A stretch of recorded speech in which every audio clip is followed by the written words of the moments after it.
Okay, so you've been researching some new camera gear, and you're particularly interested in one of those retro-styled cameras, the kind everyone seems to be after these days. Right. Specifically, the Fujifilm X100, or, well, it's actually called the X100VI, not VI. Yeah, easy mistake. It really is. A lot of people get that wrong. So it's not just the X100VI that's got people talking, though. No, not at all. It seems like any popular fixed-lens camera you can think of, the Leica Deluxe 8, the Ricoh GR3s, they're all practically extinct in the wild. It's true, they're incredibly hard to come by. So what's the deal here? Is it just supply chains struggling to keep up, or is there something more strategic at play? Well, it's certainly an interesting phenomenon. Let's take the Fujifilm X100VI you mentioned. One of the articles you shared even claimed it could be the best-selling camera the past 15 years. Wow. But actually finding one, good luck. It's like trying to catch lightning in a bottle. I've even heard rumors online about a backlog of over 500,000 units just for the X100VI. 500,000. And at the rate they're currently being produced, it could be another 3 years for Fujifilm to get through a queue that long. 3 years. That's quite the waiting list. But seriously, what is it about this camera? Is it just hype, or is there something truly special that justifies this level of demand? It's a good question. There are definitely a few key ingredients at play here. For one, you can't deny the appeal of that retro design. It's like holding a piece of photographic history, a link to a different era of craftsmanship. Right, it had that vintage aesthetic. Exactly, and the articles you sent even drew parallels between these modern cameras and iconic models from the past, like the Canon QL17 GII rangefinder. So there's definitely an element of nostalgia fueling this frenzy. Absolutely, but there's more to it than just nostalgia. A camera has to be more than just a pretty face. Of course. The articles also highlighted a couple of specific features of the X100VI that are really worth examining. Those film simulations and the hybrid viewfinder. Right, the film simulations. Yeah. I keep hearing photographers rave about those. Can you break it down for those of us who might not be as familiar? What makes them so special? Sure. Imagine you could capture that classic film look, that certain je ne sais quoi, but with the ease and immediacy of a digital camera. Okay, I'm intrigued. That's the power of film simulations. Think of them like really well-crafted presets built right into the camera. They're designed to mimic the specific characteristics of different types of film stock. So it's not just some generic vintage filter slapped on after the fact in post-processing. No, these are far more sophisticated than that. And Fujifilm in particular, they really take their film simulations seriously. Right, next level. Exactly. We're talking decades of experience with actual film, not just some algorithm trying to approximate the look. So it's like having that legacy of quality and artistry baked right in. Precisely. And for a lot of photographers, especially those who might not have ever shot with film themselves, it's a way to connect with that history, to achieve an aesthetic that's really tough to replicate any other way. It makes sense. And what about this hybrid viewfinder everyone's going on about? What makes that so special? Well, it's called hybrid because it seamlessly combines the best of both worlds. An optical viewfinder, the kind you'd find in a traditional camera, with an electronic one. That's cool. So you're not limited to just one or the other. You can switch between them on the fly depending on what you're shooting or what feels best in the moment. So the best of both worlds, right there in the palm of your hand. Exactly. And this, again, is another area where Fujifilm's design choices are really resonating. It's not just functional, that hybrid viewfinder. It also adds to the whole tactile, retro appeal of the camera. It's like they've thought of everything. So we've got sky-high demand fueled by nostalgia, unique features, and probably a healthy dose of social media frenzy. But what I'm wondering is this scarcity just a matter of supply chain hiccups, which are a real thing these days? Or could there be a method to this camera madness? That, my friend, is the million-dollar question. While there's no denying that global supply chains have been through the ringer lately, some people believe there's a chance these camera manufacturers are intentionally keeping things a bit tight. Intentionally. You're saying there's a possibility this shortage is, orchestrated? Yeah. But why would they do that? It sounds counterintuitive, right? But there's a school of thought in marketing that suggests scarcity, when handled strategically, can actually be an incredibly powerful driver of desire. You know, the whole you want what you can't have thing. Precisely. By limiting supply, even if they have the means to produce more, Camera companies could be playing into that psychological principle, creating a sense of exclusivity around these specific models. Oh, so it's like they're creating a buzz, a sense of if you manage to get your hands on one of these, you're in the club kind of thing. Exactly. But as with any strategy, there are risks involved. If they drag it out for too long, if people get tired of waiting for these cameras to magically appear on shelves. Right, they might give up and just stick with their smartphones, or worse, go with a competitor. Exactly. And while smartphone cameras have come a long way, there's still something uniquely captivating about a dedicated camera, especially one that evokes this sense of nostalgia, of craftsmanship, of a more deliberate approach to photography. Absolutely. So it seems like these cameras, with their retro styling and unique features, are really tapping into something that goes beyond mere megapixels and technical specs. I think you're right. It's about appealing to something deeper, something more emotional. It's about that yearning for a connection to the history of photography, to a different pace, a different way of seeing. It's almost like a statement, a rejection of the relentless march of technology, a reclaiming of a certain kind of photographic experience. Exactly. It's about savoring the process, appreciating the art of photography as much as the end result. And on that note, you mentioned you're also interested in the Leica Deluxe 8 and the Ricoh GR3. Are these cameras experiencing the same availability struggles as the Fujifilm X100V? To some degree, yes, although perhaps not to the same extent. It seems this trend of high demand and limited availability is impacting a number of sought-after camera models across different brands. So, if we entertain the idea that this scarcity is at least partly intentional on the part of the manufacturers, what are the risks they face?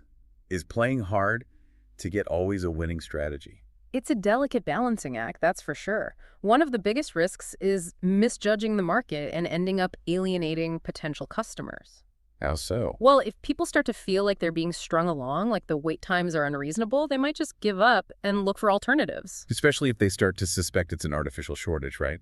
Like the company is deliberately withholding stock to manipulate demand. Exactly. There's a fine line between generating excitement and breeding distrust. Makes sense. And then there's always the risk that a competitor might see this as an opportunity to swoop in and capture all that pent-up demand.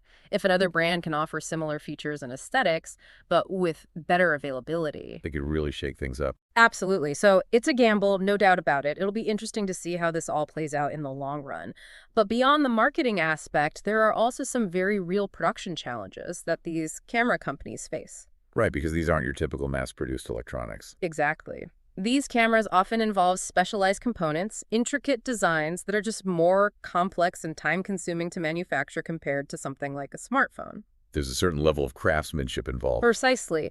And while that dedication to quality is admirable, it can lead to bottlenecks in the production process, especially when you factor in the surge in demand we've been talking about. And then there's the whole global chip shortage on top of everything else. Oh, right. I mean, we can't forget about that. These cameras require sophisticated image sensors and processors, and when those components are in short supply, it ripples through the entire manufacturing and distribution chain. It's like a perfect storm of challenges. It really is. Increased demand, specialized production processes, global supply chain issues, and then, of course, the possibility of intentional scarcity thrown into the mix. It's a fascinating case study in how market forces, consumer psychology, and technological innovation all intersect. It really is. It'll be interesting to see what happens next.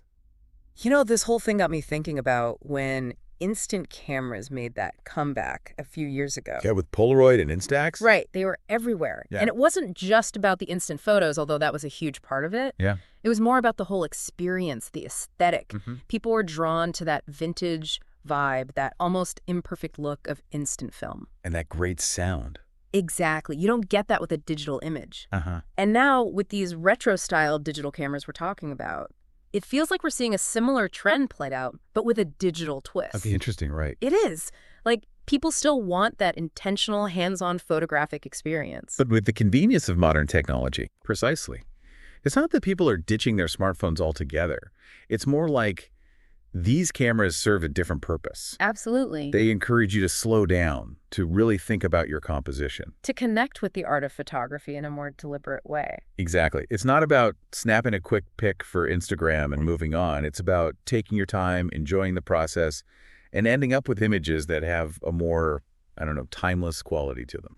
You hit the nail on the head. And that actually brings us to another intriguing aspect of these cameras that the articles touched on: The lenses. The lenses. Yeah. Unlike DSLRs or mirrorless cameras, which typically have interchangeable lenses, these retro-style cameras usually have fixed lenses. So you're stuck with one focal length. Isn't that a bit limiting? It might seem that way initially, but there's a certain beauty to it. How so? Well, having that fixed lens, it forces you to adapt, to think outside the box when it comes to composition. I see. You're not constantly swapping lenses, you're working with what you've got. So it's more about finding creative ways to frame your shots. Exactly. It's like that old saying, limitations breed creativity. It's true. Sometimes having fewer options can lead to more interesting results. Right. And in a world that's constantly bombarding us with choices, that simplicity, that constraint, it can be incredibly It freeing. allows you to just focus on the essentials. The light, the composition, the emotion of the moment. Exactly. You know, something else that's been on my mind with all this is the resale market for these cameras. Ah, yes. The world of online auctions and bidding wars. Because with these cameras being so scarce, you constantly see them popping up for way above retail price. That's right. And that in itself plays into the whole psychology of desire we were talking about earlier. How so? Well, when something is perceived as scarce or rare or difficult to obtain, it automatically becomes more desirable, more valuable, at least in the eyes of the consumer. It's like they become collector's items overnight. Exactly. And that can create a feedback loop. High demand, low supply, inflated prices on the resale market. Which further fuels the frenzy. Precisely. It's this self-perpetuating cycle of camera chaos. It's crazy. But you're right. It's important to remember that a camera is just a tool at the end of the day. Exactly. It's a means to an end, right? Exactly. The real magic, the real creativity comes from you, the photographer, from your vision, your perspective, how you choose to use that tool. That's a good point. So whether you're lucky enough to snag one of these coveted cameras at retail price, or you find yourself wading through the trenches of online auctions, Right. what advice would you give to someone set on making one of these cameras their own? Well, the first piece of advice might seem obvious, but it's crucial. Do your research. Don't just jump in blindly. Exactly. Read reviews, watch comparison videos, really understand the strengths and weaknesses of each camera you're considering. Okay, so knowledge is power. Absolutely. And be prepared for the long game. These cameras don't just materialize out of thin air. It's a marathon, not a sprint. Yeah, exactly. Set up those email notifications from reputable retailers, follow camera blogs and news sites, and be ready to pounce when the opportunity arises. Because those in-stock alerts are like gold these days. That's right. And don't be afraid to consider buying pre-owned from a reputable dealer. Oh, that's a good idea. You might find a fantastic deal on a slightly older model or even the exact camera you've been after without the headache of the endless wait. Yeah, that's thinking strategically. And you know what? If you're really serious about getting one of these cameras, Yeah. renting might not be a bad idea before taking the plunge. That's a great shout, actually. It's like a test drive, right? Exactly. See how it feels in your hand? Experiment with those film simulations out in the real world. Make sure it's the right fit for your style. Exactly, because ultimately you want a camera that gets you excited to go out and shoot, one that speaks to you. Absolutely. And speaking of which, one of the articles you sent had this fascinating bit about the philosophy behind these fixed lens cameras. Yeah. It talked about how they encourage a different way of seeing instead of relying on zooming in and out. Interesting. So tell me more about this philosophy of seeing. How does a fixed lens change your perspective? Well, the article argued that being restricted to a single focal length forces you to engage with your surroundings more actively. How so? You can't just zoom in to reframe a shot. You have to physically move, shift your position to find the best composition. So it's about being more present in the moment, more aware of your surroundings. Exactly. It's about noticing those subtle details, the way the light falls, the interplay between different elements in the scene. And that can make all the difference in the final image. Absolutely. It's about making conscious decisions as a photographer and not relying on the camera to do the thinking for you. It sounds almost meditative. There's definitely an element of that. And this idea of mindful photography, of really being present in the moment of capture, it really resonates with a lot of people. Especially these days with everything moving so fast, our constant attachment to technology. Exactly. It's like a counterbalance to that. These cameras encourage you to slow down, to create images that are more intentional, more about the experience than just the end result. It's about rediscovering the joy of photography as a craft, not just a way to document everything for social media. You said it. It's about the art of it all. Well, it seems like these retro-styled cameras have definitely struck a chord. whether it's the nostalgia they evoke, the unique shooting experience they offer, or the sheer desire they seem to inspire in people. They've definitely got people talking. It's been fascinating to see. It has. But before we wrap things up, I'm curious, do you think this is more than a passing fad? Will we still be lusting after these retro cameras in a few years? It's a good question. It's hard to say for certain, but I have a feeling this goes deeper than just a trend. I think it speaks to a longing for something more authentic, more tangible, in a world that's increasingly digital. I think you're right. Even if the hype around these specific models dies down eventually, this renewed appreciation for a more deliberate, intentional kind of photography, that feels like it's here to stay. Absolutely. It's a good reminder that sometimes the most powerful images are those that are carefully crafted, thoughtfully captured, infused with the photographer's unique vision. And that's something worth striving for no matter what kind of camera you have in your hands. Couldn't agree more. Well, that brings us to the end of our deep dives into the world of these highly sought-after cameras.